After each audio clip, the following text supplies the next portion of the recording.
PTINR। PTINR क्या होता है? PTINR बहुत सारे पेशेंटों का टेस्ट करते हैं, थोड़ा सा बेसिक नॉलेज इसका सबको होना चाहिए, ठीक है। PTINR होता है प्रोथ्रोम्बिन टाइम, INR का मतलब होता है international normalisation ratio. Prothrombin time जो होता है ना, वो एक्चुअली ये बताता है कि जो आपका बॉडी का प्लाज्मा है, प्लाज्मा से फाइब्रिन क्लॉट बनने में कितना टाइम लगता है। मोटे मोटे तौर पे ये बता सकते हैं कि आपकी टिश्यू है, टिश्यू में आपको डैमेज हुआ है, ये डैमेज होने के बाद पेशेंट को फाइब्रिन क्लॉट बनने में कितना टाइम लगता है। और मोटे तौर पे अपन ये बोल सकते हैं कि अपन कोई पेशेंट को डैमेज, चोट लगी है, चोट लगने के बाद उसको ब्लड क्लॉट होगा या नहीं होगा, ठीक है, यह कब तक हो जाएगा ब्लड क्लॉट। ये टेस्ट कब कराया जाता है, किन कंडीशन में कराया जाता है? कोई भी पेशेंट को लिवर डिसीज हो, सेप्सिस हो, पेशेंट DIC में जा रहा हो, डिसेमिनेटेड इंट्रावेस्कुलर कोआगुलेशन, कोई पेशेंट प्री ऑपरेटिव है और पेशेंट को एंटी कोआगुलेशन मेडिसिन दी जा रही है, या फिर पेशेंट को चांसेस हैं DIC में जाने के, सेप्सिस में जाने के, पहले से ऑलरेडी लिवर डिसीज का पेशेंट हो, या पेशेंट को प्लेटलेट्स कम हो,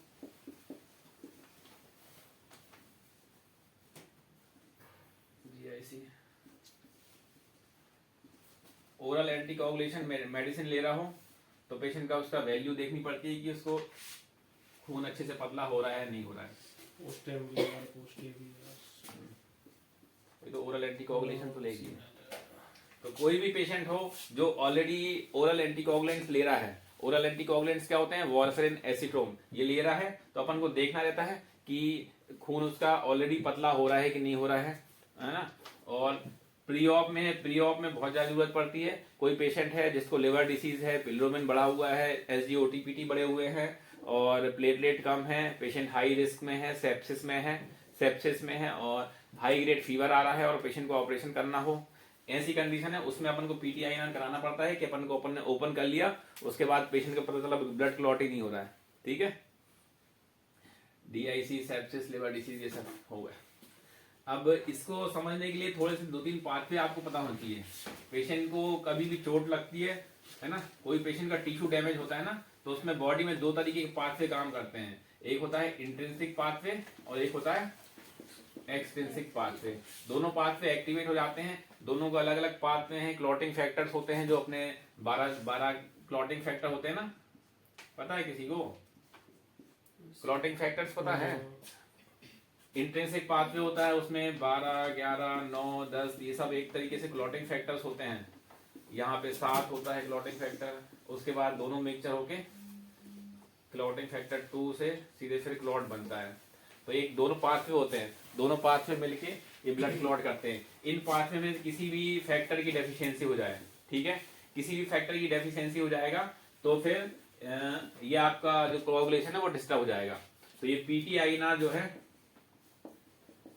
ये जो है बेसिकली एक्सट्रिंसिक पाथवे को बताता है कि एक्सट्रिंसिक पाथवे है क्लॉटिंग फैक्टर 7, 10, 2, इन सब में अगर कहीं पे भी डेफिशिएंसी होगी तो ब्लीडिंग की चांसेस होंगे।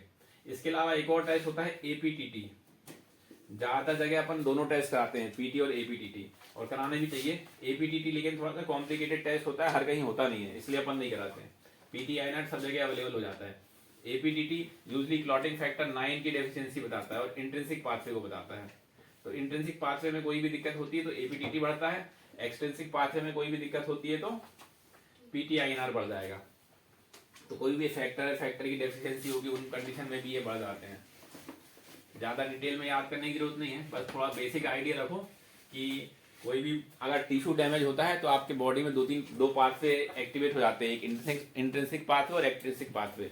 इन दोनों पाथवे में कहीं पे भी दिक्कत हो, दोनों पाथवे के लिए क्लॉटिंग फैक्टर की जरूरत होती है। कोई भी लिवर डिसीज है इसमें क्लॉटिंग फैक्टर खराब हो जाते हैं।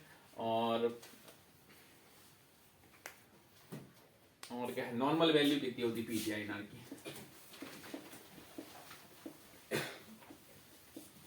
INR जो है इंटरनेशनल नॉर्मलाइजेशन रेशो है। PT एक्चुअली अलग अलग लैब की वैल्यू अलग अलग होती है, ये सेकंड्स में होती है ना। यूजली 13 सेकेंड्स बोला जाता है कि 13 सेकंड है, उसमें अपन प्लाज्मा से फाइब्रिन क्लॉट बनने लगता है। ठीक है, इसके लिए टेस्ट भी अलग, टेस्ट भी नॉर्मल लैब्स में नहीं होते हैं। इसके लिए क्या होता है, पहले ब्लड को सेंट्रीफ्यूज किया, सेंट्रीफ्यूज करके प्लाज्मा अलग किया, प्लाज्मा अलग करने के बाद उसमें है ना कुछ एक कुछ उसमें सॉल्यूशन आता है फाइब्रिन आइब्रिन का, वो डाला जाता है। उसके बाद एक कैल्शियम का सॉल्यूशन आता है, वो डाला जाता है। ये दोनों सॉल्यूशन डालने के बाद, उसके बाद जैसे ही सॉल्यूशन डालते हैं उसके बाद फिर सेकंड देखते हैं कि फाइब्रिन क्लॉट्स बन रहा है कि नहीं। जितने जितने सेकंड्स में बन जाता है उतने सेकंड्स नोट कर लेते हैं। तो ये देख अलग अलग, हालांकि अभी के लिए तो शायद मशीन में डाल देते हैं, उसके बाद मशीन ही सब कुछ करती है, सेकंड्स अपने आप बता देती है वो कितने सेकंड्स में आ रहा है। तो 13 सेकंड नॉर्मल है, लेकिन कहीं जगह 14 भी हो सकता है, कहीं 15 भी होता है, अलग अलग लैब टू लैब वेरिएशन है। INR ये है, INR बताता है पेशेंट वैल्यू और कंट्रोल वैल्यू। तो इनका जो रेशो है ये बताता है INR, इंटरनेशनल नॉर्मलाइजेशन रेशो। तो पेशेंट की वैल्यू अगर 13 है, कंट्रोल भी 13 है, तो इसको 1 होगी। 1 से लेके 1.1 तक ये वैल्यू नॉर्मल मानी जाती है। ठीक है,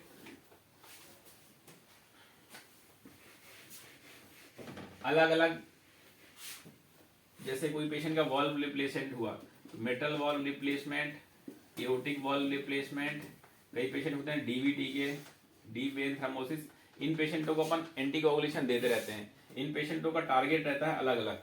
कई पेशेंटों को INR अपन को मेंटेन करना पड़ता है 2 के आसपास, कई पेशेंटों को 2.5 के आसपास, कई पेशेंटों का 3 के आसपास। ये अलग अलग वैल्यू रहती है। जहाँ पे हाई फ्लो रहता है, एओर्टिक वॉल्व में यूजली हाई फ्लो रहता है, उसमें अपन को मेंटेन थोड़ा सा ज्यादा करना पड़ता है, ज्यादा क्लॉटिंग के चांसेस होते हैं। मेटल वॉल्व में ज्यादा फ्लो नहीं होता है, वहां पे 2.5 है। डीप वेन थ्रोम्बोसिस वाले पेशेंटों को और कम फ्लो रहता है, तो और कम रखना पड़ता है। तो उसकी वैल्यू जो लोग इसका ट्रीटमेंट करते हैं वही लोग बता देते हैं कि हमें इतनी मेंटेन करके रखनी है। उसके हिसाब से अपन इसका डोज सेट करते हैं कि उसको जो एंटीकोगुलेशन है उसका डोज कितना देना है। तो ये वैल्यू अपन को मेंटेन करके रखनी पड़ती है। जैसे किसी पेशेंट का MVR या AVR हुआ, उसको लाइफ लॉन्ग ये वैल्यू मेंटेन करके रखनी पड़ेगी, है ना। ये वैल्यू अगर 5 या 6 से ज्यादा आती है तो बहुत हाई चांस होते हैं ब्लीडिंग के। कोई भी पेशेंट का अगर आप प्री ऑप ले रहे हो, ऑपरेशन के लिए ले रहे हो, एटलीस्ट उसकी वैल्यू 2 से कम तो होनी चाहिए। 1.1 से लेके 1.3 तक तो नॉर्मल मानी जाती है INR। अगर इससे ज्यादा है तो रिस्की काम रहेगा, लेकिन अगर 2 से ऊपर है INR वैल्यू तो आप ऑपरेशन नहीं करा सकते। ठीक है, प्री ऑप करते भी नहीं है? तो प्री ऑप उन पेशेंटों का करना है जिनको आप सस्पेक्ट कर रहे हो। कोई पेशेंट कहना प्री ऑप, अगर कोई पेशेंट को हाई ग्रेड फीवर है, पेशेंट सेप्सिस में है और पेशेंट के लिवर डिसीज है, बिलोबिन बढ़ा हुआ है, प्लेटलेट कम है, उन पेशेंटों में तो करते हैं, है ना। लेकिन करते तो जरूर है, आगे उसका सिग्निफिकेंस भी पता होना चाहिए। मैनेजमेंट क्या है? बढ़ गया जैसे लिवर डिसीज में है, बढ़ गया है तो फिर उसका एक ही चांस है, अगर PTINR बढ़ रहा है, PTINR अगर बढ़ रहा है तो इसका एग्जैक्टली तो कॉज पता करना चाहिए कि कहाँ से बढ़ रहा है, क्योंकि इसके बहुत सारे कॉज हो सकते हैं, है ना। Liver disease, sepsis, DIC, overall treatment लेकिन उसका वही है, फ्रेश फ्रोजन प्लाज्मा। ठीक है, फ्रेश फ्रोजन प्लाज्मा है। फ्रेश फ्रोजन प्लाज्मा कितने यूनिट चलाना है इसका कोई वैल्यू नहीं है, लोगों को 100 यूनिट भी चला जाते हैं फ्रेश फ्रोजन प्लाज्मा। तो ये है कि जब तक उसको ब्लीडिंग हो रही है तब तक लगातार फ्रेश फ्रोजन प्लाज्मा चढ़ाते रहो। कितने चढ़ाना है इसका कोई वो नहीं है, कितने चढ़ाने रहते हैं। एटलीस्ट शुरुआत 4 से करती, 4 से कम तो कोई काम के नहीं है फ्रेश फ्रोजन प्लाज्मा। और अगर पेशेंट का INR बढ़ा हुआ है, 2 से ज्यादा है, तो फिर ये है कि पहले से आप फ्रेश फ्रोजन प्लाज्मा कम से कम 4 से 8 पॉइंट बुला के रखो, तभी ऑपरेशन कर सकते हैं।